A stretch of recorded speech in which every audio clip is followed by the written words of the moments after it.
फिराक गोरखपुरी पाठ्यक्रम में रुपाइया। किसका तवाजुन कायम है? फितरत का तवाजुन। तवाजुन माने संतुलन। प्यार का, आदर्शों का, नियमों का या फितरत का। कविता में फितरत शब्द आता है इसलिए यहाँ फितरत की। कवि किसकी चमक की बात कर रहा है? कवि शेरों की चमक की बात कर रहा है, शेरों की चमक की बात। कवि अपने मंजिल, अपनी गजलों को किनके प्रति समर्पित करता है? तो मिर्जा गालिब या मीर या मजरूह या गुलाम। तो किन की गजलें? ये आपके लिए प्रश्न है, किन की गजलों के लिए?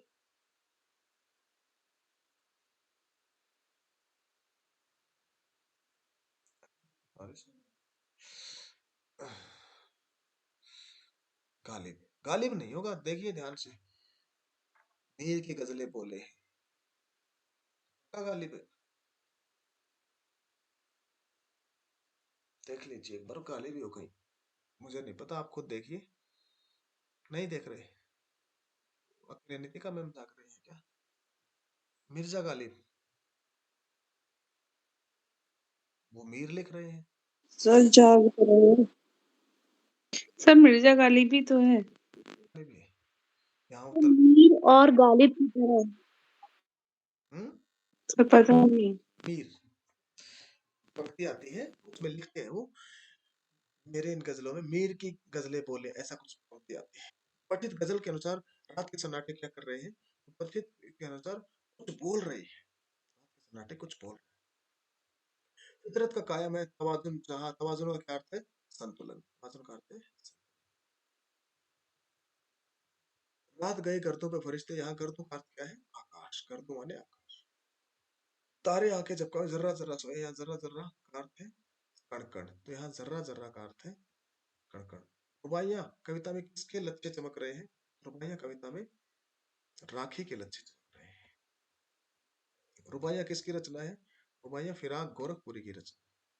फिराक सुल्तान, फिराक गोरखपुरी पूरा नाम क्या है? इनका नाम भी अपने रघुपति सहाय उन्हीं की तरह है, थोड़ा सा रणवीर सहाय। रघुपति अपने प्यारे बेटे को कहाँ लिए खड़ी है? घर के आंगन में लिए खड़ी है, छत पर बंधे में कहा के आंगन में लिए खड़ी है अपने प्यारे बेटे को। वह बार बार हवा में क्या उछालती है? वह बार बार गेंद फल टुकड़ा बच्चे को हवा में उछालती है, लोका देती है बार बार, और बच्चा हंसता हुआ नीचे आ रहा है। हवा में बच्चे की क्या गूंज जाती है? कंगन पायल रोना हंसी। वह बच्चे की गूंज जाती है हंसी। वह बच्चे को किस कैसे जल से नहला रही है? वह बच्चे को गर्म जल, गंगा जल, निर्मल जल या निर्मल जल से नहला रही है। किस पर्व पर लिपे पोते साफ सुथरे तथा सजे धजे होते हैं? दिवाली पर।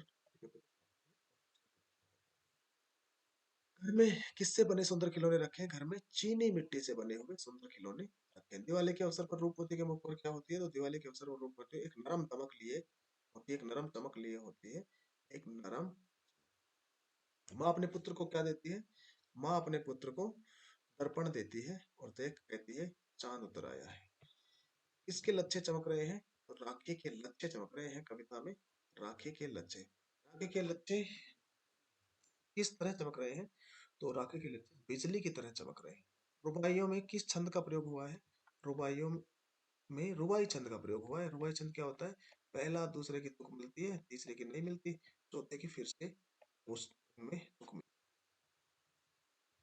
रात्रि के गहन अंधकार में प्रकृति का क्या कण कण सोया हुआ है, प्रकृति का, जन जन नहीं। रात्रि के गहन अंधकार में क्या टिमटिमा रहे हैं? तो रात्रि के गहन अंधकार में तारे टिमटिमा रहे हैं, तारे टिमटिमा। तारे क्या चमकाते हैं? आंखें चमकाते हैं। तारे क्या चमका रहे हैं? आंखें। कौन कवि को बदनाम करना चाहता है? तो कवि को समाज के लोग बदनाम करना चाह रहे हैं। इसमें कुछ प्रश्न गजलों से आ गए ना, इसलिए क्यों, और गजल सिलेबस में है नहीं, इसलिए कंफ्यूजन हो रहा होगा। कवि किस कीमत को अदा करना चाह रहे हैं?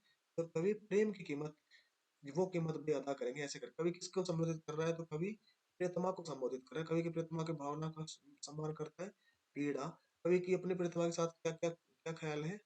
क्या क्या ख्याल है? परिवार, समाज, दुनिया, देश, दुनिया। रुबाइयां के फिराक गोरखपुरी, फिराक गोरखपुरी रघुपति सहाय, फिराक इनका असली नाम है। रुबाइयां क्या है? उर्दू फारसी का एक छंद है, छंद की शैली है। रुबाइयां कौन सा छंद? रुबाई छंद। रुबाई छंद में कविता की कौन सी पंक्तियां एक पहली, दूसरी और चौथी एक ही मात्रा पर खत्म होती है?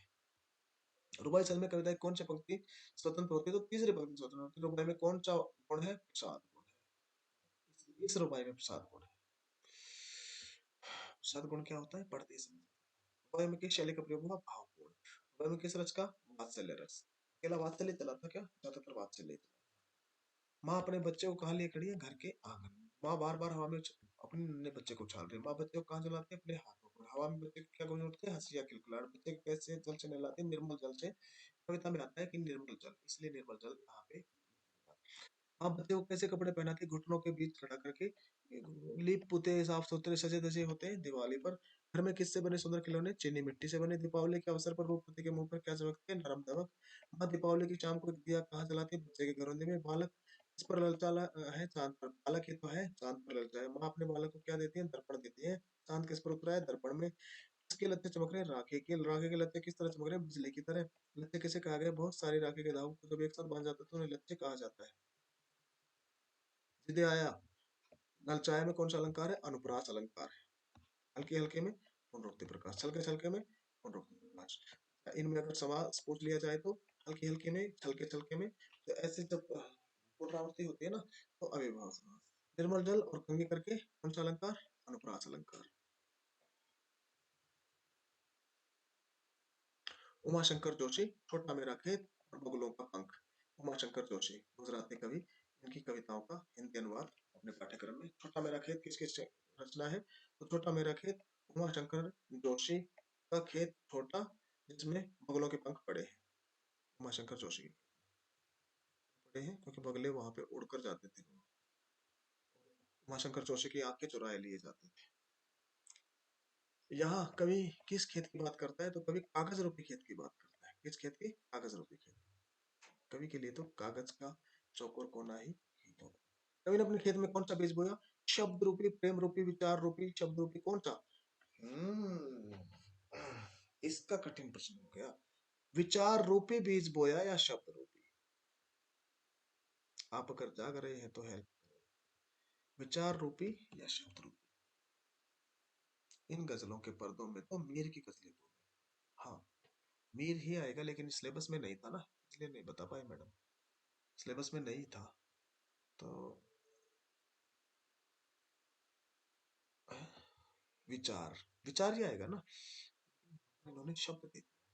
विचार रूपी बीज ही बोया जाता है। एक विचार, भावों का बीज। कभी क्या बोलता था? विचार रूपी बीज, अभिव्यक्ति रूपी बीज। अब अभिव्यक्ति रूपी बीज, यहाँ पर भी विचार इन्होंने दे दिया। तो कभी क्या होता था? विचार रूपी बीज इसका सही उत्तर आएगा। एक बार देख लीजिए और भी अच्छी तरह। कभी अभिव्यक्ति रूपी बीज किस पर बोता था? कागज के पृष्ठ पर। यहाँ ठीक है। तो अगर इन्होंने इस तरह अर्थ लिया है ना, तब तो अभिव्यक्ति ही होना चाहिए। लेकिन विचार रूपी बीज बोलता है, विचार आते हैं तब जाके, विचारों की भावनाओं की आंधी आती है तब जाके शब्द बनते हैं। और अभिव्यक्ति बीज किस पर बोता है? तो ये सही आ जाता है, कागज पर बोता है। कागज पर क्या होता है? तो अभिव्यक्ति रूपी बीज। कभी विचारों के बीज बोकर कौन सा रसायन डालता है? कल्पना का रसायन डालता है। वो यूरिया जो कल्पना का ही रसायन आएगा। भावों के बीच कल्पना का रचायन। बीज किस रूप में अंकुरित होता है? तो बीज प्रेम, घृणा, लिखित, शब्द, शब्द रूप में वो अंकुरित होता है। कवि ने किस रस की अमृत धारा के अक्षर बताया? साहित्य, करुण, वात्सल्य। साहित्य, साहित्य का अमृत धारा अक्षर पात्र उन्होंने बताया। साहित्य की रसधारा कब चलती है? प्रातःकाल, साय, अनंत काल तक उसकी खटाई होती है। अनंत काल के लिए वो चल रही होती है। कवि ने किसे रसायन कहा? कवि ने शब्द, कल्पना, कल्पना ही रसायन है। मेरा खेत चले में, छोटा मेरा खेत, तो ये प्रतीकात्मक ही हो जाता है। ये कागज का कोना। पल्लव पुष्पों से नमित हुआ, विशेष में अलंकार है रूपक अलंकार। पल्लव पुष्पों से नमित हुआ, रूपक अलंकार। उपमा है क्या? नहीं है, नहीं है, नहीं है, नहीं है। अलंकार। पंखों, बगलों के पंख किसकी रचना है? तो बगलों के पंख जोशी के। अभी खेत में बगलों के पंख हमने देखे थे। आकाश में किसकी पंक्ति बंधी है? आकाश में बगलों की पंक्ति ही बंधी हुई है। किसके आकाश में? उमाशंकर जोशी के आकाश में। बगुलों के पंख द्वारा क्या चुराए आंख चुराए लिए जाते हैं? किसके? उमाशंकर जोशी के। कौन बगुलों के पंख? आप उनके ही खेत में। बगुलों के पंखों का रंग कैसा है? सफेद है। बगुलों के पंखों का रंग, बगुलों के पंख किसके हैं? उमाशंकर जोशी के। बगुलों के पंखों का रंग सफेद है। आकाश किससे भरा हुआ है? सफेद बादलों से, संतरी बादलों से, काले बादलों से, स्लेटी बादल, काले बादलों से। मैं बार बार इसलिए बोल रहा हूँ कि याद हो जाएगा। उमाशंकर जोशी के बगुलों के पंख खेत। बगुलों के पंख काले बादलों के ऊपर तैरते किसके समान प्रतीत होते हैं? वो सांझ के रात्रि के सांझ की श्वेत काया के समान प्रतीत होते हैं। सांझ कविता में ही पंक्तियां थी, सांझ की श्वेत काया के समान बगुलों के पंख शाम को उस आकाश में प्रतीत होते हैं। कवि को बगुलों का कौन सा सौंदर्य अपने आकर्षण में बांध रहा है? तो सौंदर्य ही उसे अपने आकर्षण में बांध रहा है। कवि ने किसकी सुंदरता का मनोहारी चित्रण किया है? पंक्तिबद्ध कबूतरों की सुंदरता का उन्होंने मनोहारी है ना भाई। किसकी सुंदरता का? पंक्तिबद्ध बगुलों की ना ना, पंक्तिबद्ध हंस किसकी सुंदरता का किया है? आप इसका सही उत्तर बताइए कि आपको कौन सा सही उत्तर लग रहा है। देखता हूँ। सांझ की श्वेत, बाकी सारे लोग लिख नहीं रहे, नहीं लिख रहे तो मैं आगे बढ़ता आता हूँ फिर। चलो, तो किसकी सुंदरता का? बगुलों के पंखों आए हैं तो बगुलों की ही तो आएंगे ना, पंक्तिबद्ध बगुलों की पंख आ गए। ये उत्तर सही आएगा, थोड़ा सा गलत हो गया। गजराज बादलों की छाया नम छाया में अलंकार है। बादलों रूपी छाया, रूपी छाया यमक नहीं है, उत्प्रेक्षा नहीं है, श्लेष नहीं है, रूपक अलंकार। बगुलों के पंख में शैली अभिधात्मक शैली है। अभिधात्मक शैली क्यों है? क्योंकि अनुवाद वाले जितने पाठ है ना, ज्यादातर में अभिधात्मक हो ही जाते हैं, अनुवाद करते समय वो अभिधा में ले ही आते हैं ना। और अगर वो उसमें छंद अलंकार को डालेंगे तो फिर वो अनुवाद सही नहीं रहेगा। इसलिए ज्यादातर रचनाओं, लेकिन हाँ।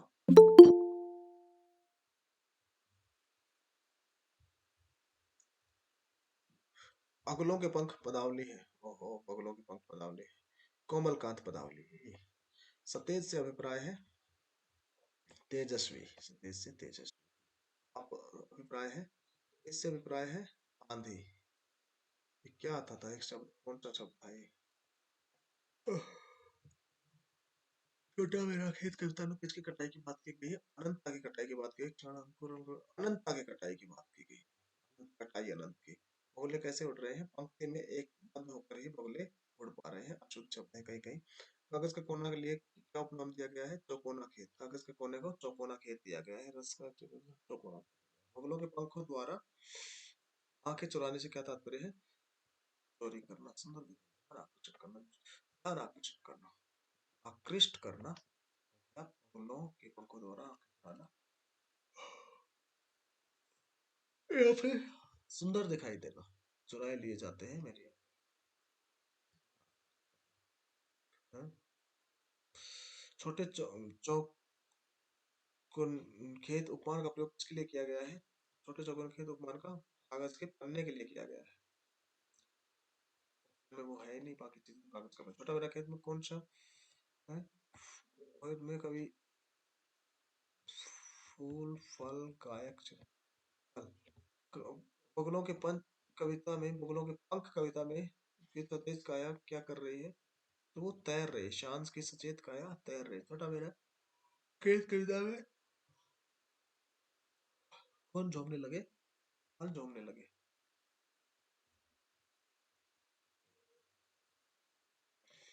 बगुलों के पंख कविता में सांझ की सचेत तैर रही है। छोटा मेरा खेत कविता में किसकी रोपाई की बात की गई है? क्षण की रोपाई, कटाई अनंत की। छोटा मेरा खेत कविता में किसके अंकुर के फूटने, शब्द के अंकुर के फूटने की बात की गई है?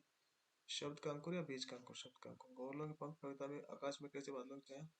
काले बादलों की छाया। बगुलों के पंख कविता में किस वक्त की सतेज? सांझ के वक्त। इस काया की बात की गई।